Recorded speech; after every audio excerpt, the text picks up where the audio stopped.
34% के overall crime में गिरावट आई है एनडीए के शासनकाल में बिहार में। की हिम्मत नहीं थी कि पुलिस एफआईआर दर्ज कर ले, क्योंकि उनके आका लालू जी थे, राबड़ी जी थे, तेजस्वी यादव जी थे, तेज प्रताप जी थे, तो उनके संरक्षण में पुलिस की इतनी हिम्मत नहीं होती थी। लेकिन आज कानून अपना काम करता है। अगर कोई अपराध करता है तो उसको ये भय है कि कानून उसे सख्त से सख्त सजा देगी। लेकिन आज कानून अपना काम करता है। अगर कोई अपराध करता है तो उसको ये भय है कि कानून उसे सख्त से सख्त सजा देगी। पनोरमा ग्रुप, जो सोचता है वो करता है। आपके अपने सपनों का आशियाना। नमस्कार, आप देख रहे हैं भारत लाइव। मैं वेद सिंह। लोकसभा चुनाव तो समाप्त हो गया है, लेकिन अभी भी एक दूसरे पे आरोप लगाने का जो मामला है वो थमा नहीं है। मैं ऐसा इसलिए कह रहा हूँ कि नेता प्रतिपक्ष तेजस्वी यादव ने सवाल उठा दिए हैं बिहार के कानून व्यवस्था पे।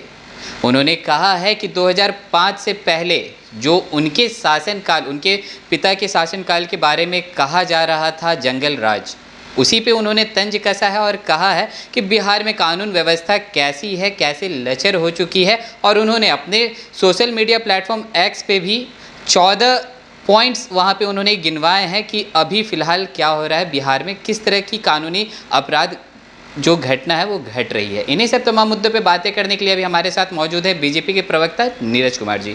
पहले तो स्वागत है आपका। बहुत बहुत धन्यवाद।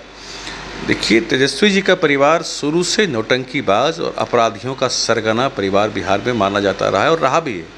तेजस्वी यादव जी भी अपने पिता के कदम पर चलकर और अपराधियों को, भ्रष्टाचारियों का संरक्षण देने का काम ये कर रहे हैं। इनको तो ये बोलने का मुँह ही नहीं है। अपराध के विषय में, भ्रष्टाचार के विषय में किस मुंह से ये बात करते हैं। याद करिए न वो दौर जब बिहार में व्यापारी डॉक्टर किडनैप हुआ करते थे और लालू जी के सरकारी आवास से, राबड़ी जी के सरकारी आवास से पंचायती कर पैसा लेकर उनको छोड़ा जाता था। ये क्या बात करेंगे। और जो इनको आंकड़ा देते हैं जो लोग, निश्चित रूप से तथ्यहीन आंकड़ा देते हैं, गलत आंकड़ा देते हैं।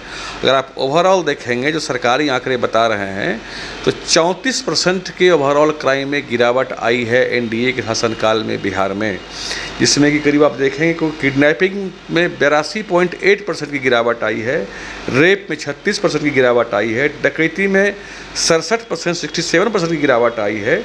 और पुलिस अरेस्टिंग का जो काम था 52% पहले की तुलना में बढ़ गया है। अब इसका एक दूसरा पहलू भी देखिए कि लालू राज में क्या होता था, राबड़ी राज में ये लोग अपराधियों के संरक्षक थे, मुकदमा दर्ज होने ही नहीं देते थे। अच्छा।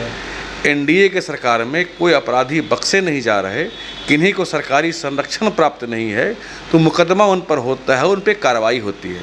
इसलिए पुलिसिया कार्रवाई भी बढ़ी है। निश्चित रूप से उनके राज्य में तो अपराध करो और पुलिस की हिम्मत नहीं थी कि पुलिस एफआईआर दर्ज कर ले, क्योंकि उनके आका लालू जी थे, राबड़ी जी थे, तेजस्वी यादव जी थे, तेज प्रताप जी थे, तो उनके संरक्षण में पुलिस की इतनी हिम्मत नहीं होती थी। लेकिन आज कानून अपना काम करता है। अगर कोई अपराध करता है तो उसको ये भय है कि कानून उसे सख्त से सख्त सजा देगी। उनकी तरह ये गुंडा राज और जंगल राज नहीं है।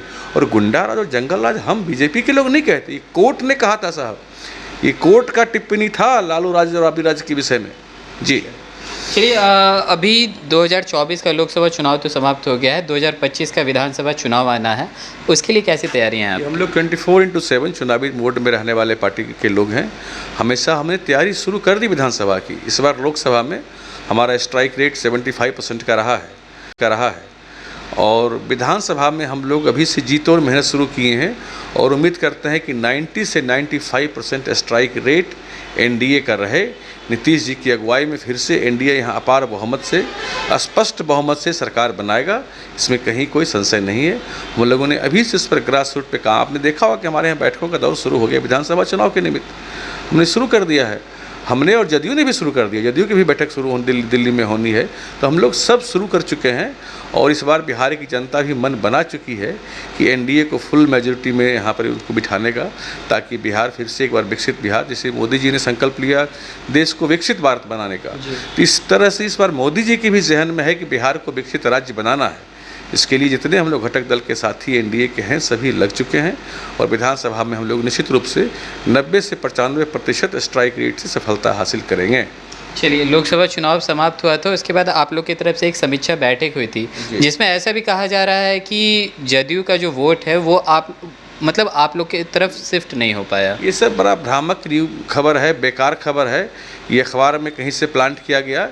इस तरह की खबर पे कहीं बिल्कुल एनडीए इंटैक्ट रहा, इंटैक्ट है, इंटैक्ट रहेगा, इसमें कहीं कोई संशय नहीं। भ्रामक खबरों पर हमें बेवजह चर्चा कर अपना वक्त जाया नहीं करना चाहिए। जब ऐसा नहीं है तो फिर उपेंद्र कुशवाहा जी फिर क्यों नाराज हैं? उपेंद्र कुशवाहा जी नाराज़ नहीं, मुझे बिल्कुल नहीं लगता कि नाराज़ हैं, और राजनीति में रास्ते किसी के बंद नहीं होते। उपेंद्र कुशवाहा जी कद्दावर नेता हैं और निश्चित रूप से राजनीतिक भविष्य उनका उज्जवल है, कहीं कोई नाराज़गी की बात नहीं है। चलिए, मंत्रिमंडल का विस्तार हुआ और जो विभाग बिहार को मिली है उस पे आपकी तरफ से कहा जा रहा है कि बहुत ही लाभदायक, मतलब अच्छा विभाग मिला है बिहार को। वहीं दूसरी तरफ विपक्ष का कहना है कि बस झुंझुना पकड़ा दिया गया है। तेजस्वी यादव जी का उम्र है झुंझुना खेलने का, लालू जी के बउआ है, झुंझुना बजाएं वो, उनको हर चीज़ में झुंझुना दिखता है। देखिए, बिहार से संबद्ध जो भी काम हो सकता है वैसे ही मंत्रालय बिहार को दिए गए हैं। कपड़ा उद्योग, पंचायती राज, अब देखिए तसर सिल्क का बिहार में कितना बड़ा स्कोप है। टेक्सटाइल पॉलिसी बिहार ने लाया था ना, अब वो जब शाहनवाज जी यहाँ मंत्री थे कितना काम यहाँ शुरू हो गया था नई टेक्सटाइल पॉलिसी आने से। बिहार में टेक्सटाइल का बड़ा अपार संभावना है। पंचायती राज मिला है बिहार को, फूड प्रोसेसिंग का मिला है बिहार को। जो बिहार से संबद्ध है, जिससे सही मायने में बिहार का विकास हो सकता है, वह सभी मंत्रालय मोदी जी ने और नीतीश कुमार जी ने और सब घटक दल ने, चिराग पासवान जी ने मिलकर तय कर बिहार को उसके हक का मंत्रालय दिया है, ताकि सही मायने में बिहार का ज़मीनी विकास हो सके और बिहार विकसित राज्य की श्रेणी में आ सके। चलिए, जाते जाते एक आखिरी सवाल रहेगा।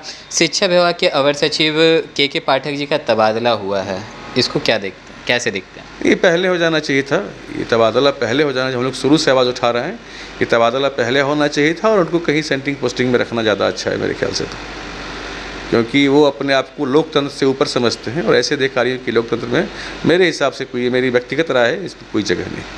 ऊपर समझते हैं, और ऐसे अधिकारियों की लोकतंत्र में मेरे हिसाब से कोई, मेरी व्यक्तिगत राय है, इसमें कोई जगह नहीं।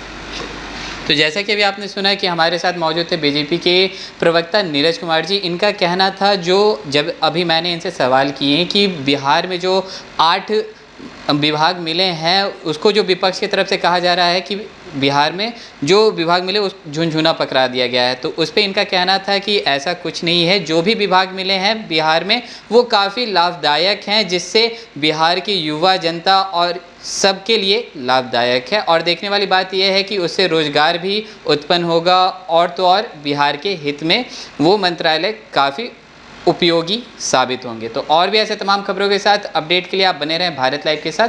धन्यवाद। पनोरमा ग्रुप, जो सोचता है वो करता है। अगर ये वीडियो पसंद आई और वह बिहार के राजनीति और बिहारियत से सरोकार रखेनी तो सब्सक्राइब बटन दबा के चैनल के सब्सक्राइब कर ली। ओजे एगो घंटी बा, ओकरा बटन दबा देला से कुल सटीक और मारक खबर रुआ मुफ्त में मिल जाई। अगर रुआ पत्रकारिता के हमनी के नया प्रयोग में सहयोग कर चाहतानी तो ज्वाइन बटन दबा दी। पेटीएम नंबर नोट कर ली 9386816700। धन्यवाद।